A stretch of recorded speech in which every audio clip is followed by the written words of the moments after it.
All right, so today we want to talk a little bit about the westward expansion in the 1830s and 40s in particular, and get into the annexation of Texas and the Mexican War, which both become um, issues that overlap with slavery and help lead us toward civil war within a generation. Um, the middle of the continent is not wilderness, despite the many attempts to portray it as such. And in one of the PowerPoint presentations this week, you see some photos, photos of paintings by Albert Bierstadt. And he was one of several American artists to portray the West in similar sorts of ways as this almost heavenly, but certainly virgin wilderness, and almost completely untouched by human beings. Sometimes they include Native American people in the paintings, but they're often very small, and there's just very few of them, and it's mostly open frontier land that white Americans not only can take, but feel that they're entitled to. Um, the fur traders and mountain men that had already been in this area, sort of the middle of the continent, going back to the colonial period in New France, when there were just a few traders, a handful of Jesuit missionaries, perhaps, but most of the people were Native Americans. And so the white settlers and traders who did exist in that area in the 1600s and the 1700s into the early 1800s were a small minority, and often they married Indian women. Often they lived at least part-time with a Native American tribe. And this all begins to change by the 1830s, 1840s, when more and more white settlers are going to come into the middle part of the continent. Um, the fur trade also declines by the 1830s because a lot of those animals had been killed off. The number of beaver, for example, declines, by the millions within a couple of centuries. And so by the 1830s, there aren't very many beavers left. That means no beaver pelts to be traded, and the same is true of other fur-bearing creatures. And so the fur trade really goes into pretty steep decline. Um, you have a whole bunch of federal government funded expeditions, starting with Lewis and Clark, the pair that Jefferson sends out not long after the Louisiana Purchase from Napoleon to explore that Louisiana Purchase territory. And these explorers' reports, Lewis and Clark's and others, gave all sorts of valuable information to Americans who then followed them as settlers, as colonists of the West, or as miners, prospectors searching for gold, etc. Federal funding, that is taxpayer money, also paid for roads to be laid out over the Appalachian Mountains and further west. Uh, Taxpayer money funded the um, U.S. Army forts, which of course are essential to protecting those routes into the West. And so there's actually a lot of um, government support for westward expansion that often is left out of the popular mythology of these rugged individualists heading off into the wilderness. Um, in 1845, the editor of a paper called the Democratic Review, John O'Sullivan, wrote about America's manifest destiny to spread out, to seize the entire continent. And this wasn't based on some idea that the continent was not inhabited. This was very explicitly based on the idea of white conquest, the white race conquest of the Native American population and the extermination of the Native American population. And I can't overstate how much of a departure this is from the late 18th century, the revolutionary generation, where they were still interested in negotiating treaties. They saw Native Americans as eventually being assimilated, acculturated into American society in a peaceful way. But 50 years later, white Americans in the age of Andrew Jackson and his successors um, really view the United States as a white man's democracy. And there's no space for Native Americans, there's no space for African Americans. And so this is the same, excuse me, the same period where we see the stripping away of African American civil rights, voting rights in many states. And of course, in the South, the strengthening of slavery as an institution and the further decimation of blacks in the South. This is also the period where the abolition movement gets started in the United States, but a lot of the abolitionists in the 1830s and 40s are pushing for what they called colonization. The American Colonization Society, the ACS, which begins in the North, advocates, for example, the establishment of Liberia as an American colony in West Africa that would allow for the settlement of freed slaves in Africa. And so there was this removal of African Americans from the United States, proposed removal to Africa. And it's somewhat similar to the idea of removing Native Americans from the United States to Western lands that were then outside of the US, where they would be sort of out of the way. And that way you'd create a white republic, essentially. So this is the context for a lot of what's happening regarding westward expansion in the 1840s. 1843 sees the Great Migration. This is the beginning of the mass movement of settlers to the west. The Oregon Trail, one of the more famous routes, sees 5,000 settlers make the half-year journey out to Oregon by 1845. Oregon, of course, is established as a white-only territory, by the way. And again, it's more a product of the time than the place. There's nothing really unique about Oregon in this way. It's more that the time of its settlement, these ideas of very racist ideas in a nutshell, are pretty firmly held in American society, and that's why you have this establishment of Oregon initially as a state, later on as this whites-only state. Other trails, you have the California Trail, the Santa Fe Trail. There are legs off of these trails. So Mormons, for example, travel in great numbers along the Oregon Trail, but branch off into Utah, Salt Lake City. All these trails were very difficult. There's a narrow window of time in the summer months when progress had to be made because the Great Plains, are pretty brutal in the winter and oftentimes brutal in other seasons as well. You're really exposed to the elements. Storms are pretty bad out there. And you contrast that experience with the very romantic portrayal in paintings and in more popular entertainments that really glorified these settlers and their westward expansion, but conditions were pretty brutal for the settlers. And then in the Southwest, you have the added burden, I suppose, of the fact that Mexico in the 1830s and 40s still possessed all this territory, or a lot of the territory in the Southwest, what becomes the Southwest of the United States. So, California, Nevada, Arizona, New Mexico, Texas, those are all, or parts of those states at least, are all part of Mexico at this point. And so you have American settlers, white American settlers, who want to settle in these lands, but those are not, in fact, lands that are open to them. They have to cross an international border into Mexico. And so the first site of confrontation there is with in the state of Tejas, the Mexican state of Tejas, which will later on, of course, become the American state of Texas. Now, Mexico had gone through its independence struggle with Spain only in the 1820s, and they became fully independent. It begins earlier, but Mexico attains full independence by 1821.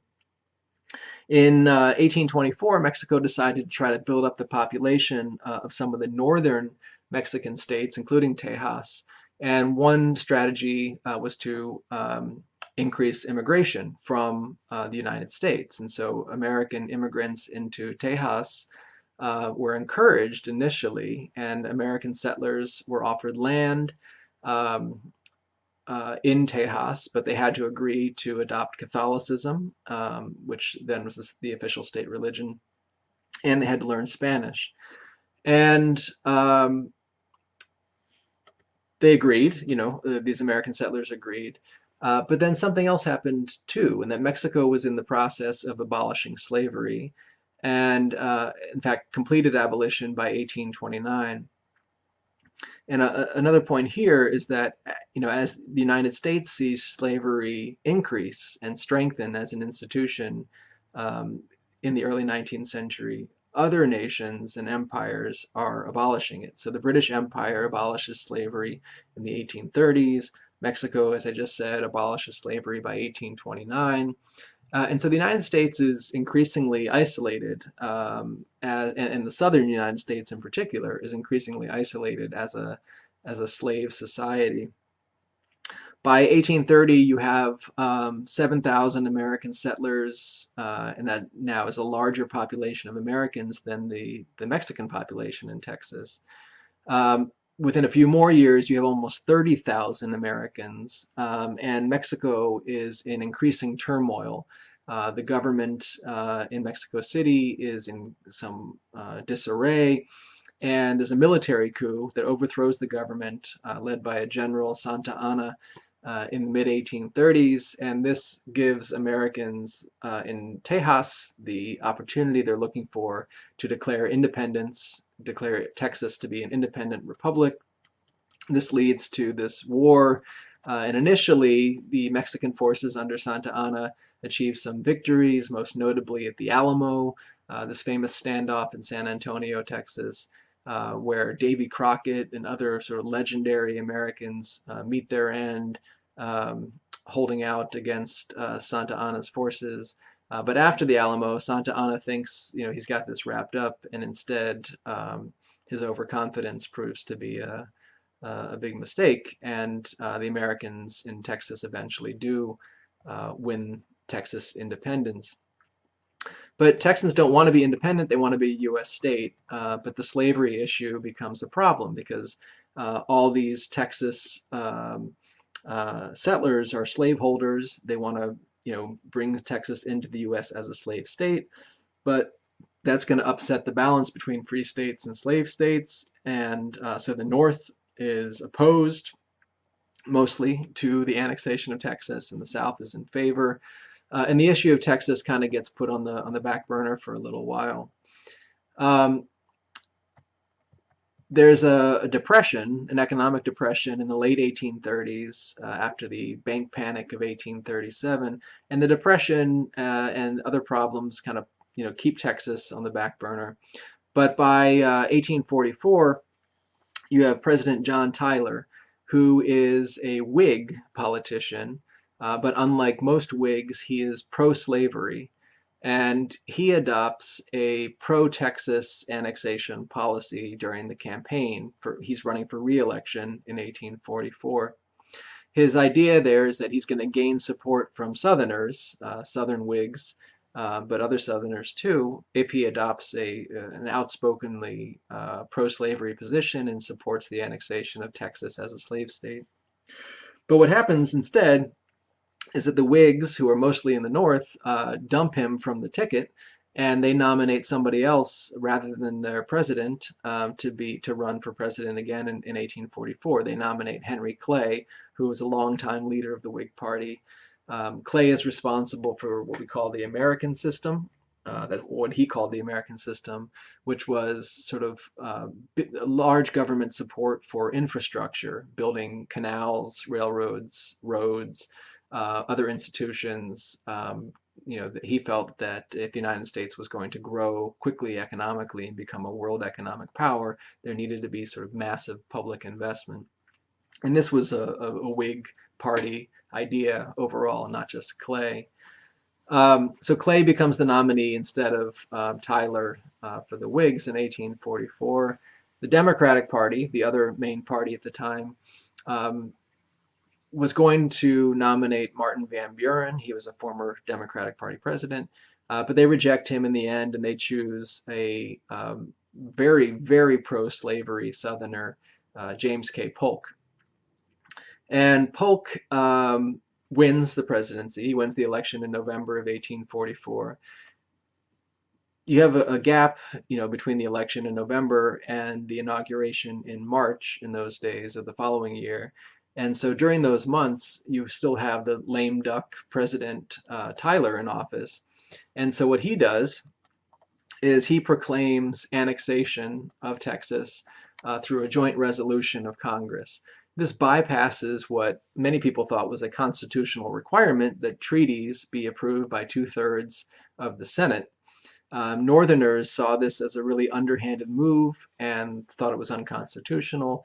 But in the end, Texas was added in 1845 and brought into the U.S. as a slave state. James K. Polk comes into the presidency then and continues to push for westward expansion. Polk is a disciple of Andrew Jackson. He comes out of the Jacksonian Democratic Party, forged in the late 1820s and early 1830s, and like Jackson was pretty racist, believed strongly in slavery, believed that Native Americans had no rights whatsoever. John Quincy Adams, from Massachusetts, of course, described Polk famously as that slaveholding exterminator of Indians. Polk, as president, made territorial gains a priority, both in the Northwest and the Southwest. In the Northwest, he settles the issue of Oregon, which was a big question with Great Britain. Where do you draw the northern lines between British Canada in those days and the United States? And he compromises on that in order to focus his attention on Mexico instead. And in Mexico, the issue was, where's the border now between this new Texas state and Mexico, now that Texas has been separated from Mexico. Texans claimed that the Rio Grande River was the border, but Mexico thought that the Nueces River was the border, which was considerably further north and would have shrunk the size of Texas by quite a bit. So President Polk sends General Zach Taylor into this disputed area, and a Mexican army unit viewed them as an invading force, viewed them as coming into Mexico, and attacked Taylor's forces in April of 1846. And so Polk goes to Congress, says that the U.S. has been attacked by Mexico, and gets a declaration of war. And again, many Northerners, many Whigs saw this as very underhanded, saw this as forcing Mexico into a war that Polk really wanted.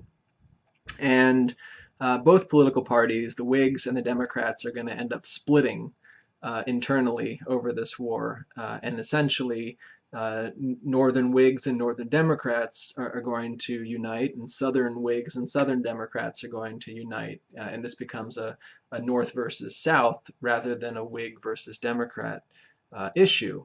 Northerners are opposed to the war, which they see as a pro-slavery war, a war to expand slavery further, and Southerners are in favor of the war because they see it as a war to expand slavery further. Newspapers sent out war correspondence. They telegraphed stories back to the East Coast, and so people were able to follow the war's events on a daily basis. And this brought people closer to war than ever before, and they were able to understand, what was going on. But newspapers were pro-slavery, pro-war newspapers, or they were anti-war newspapers. And so depending on your viewpoint, you picked a newspaper and you read stories that either confirmed, well, most likely you read stories that confirmed your view of the war. Sort of a continuing problem with American media.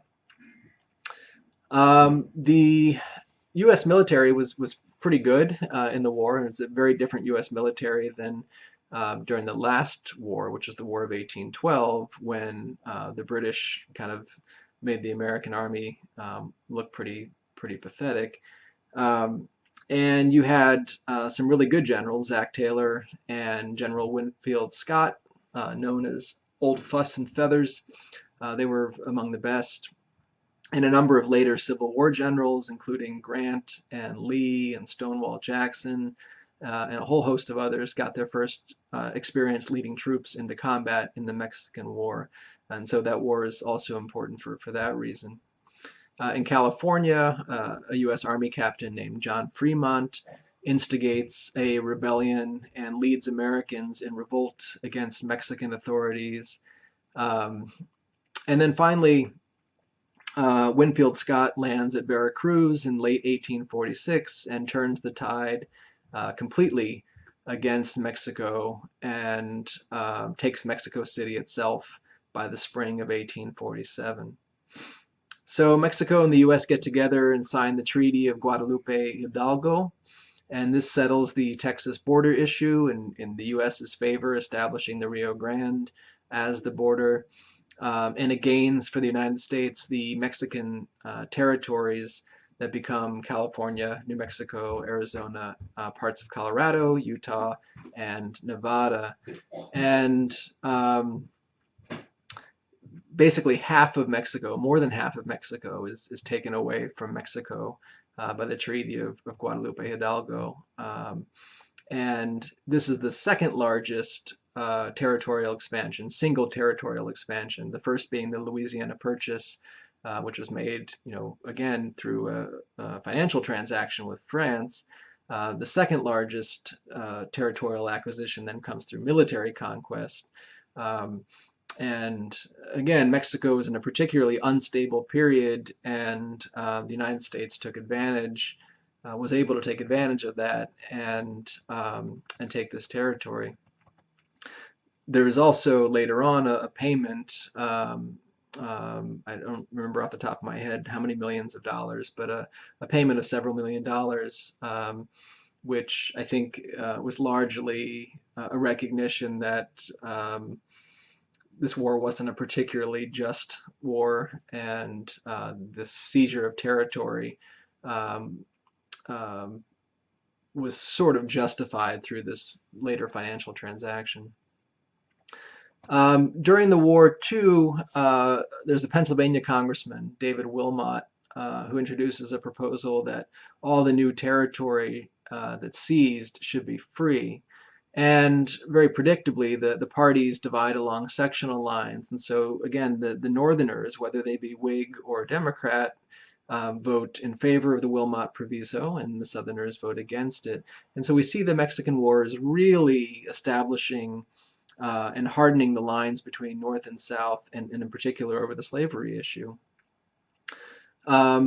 Martin Van Buren, the old Democratic president, ran again in 1848, but this time he tries to launch this third party, the Free Soil Party. And the Free Soilers were trying to ensure that this new territory in the West, not the old South, they weren't worried about what was happening in the South too much, but the new territories seized in the West would be free. They would be free soil and reserved for settlement by Americans, without slaves. The 1848 election, though, goes to a military hero coming out of the Mexican War, Zach Taylor. And he's very popular because of the Mexican War, and he kind of coasted into the presidency.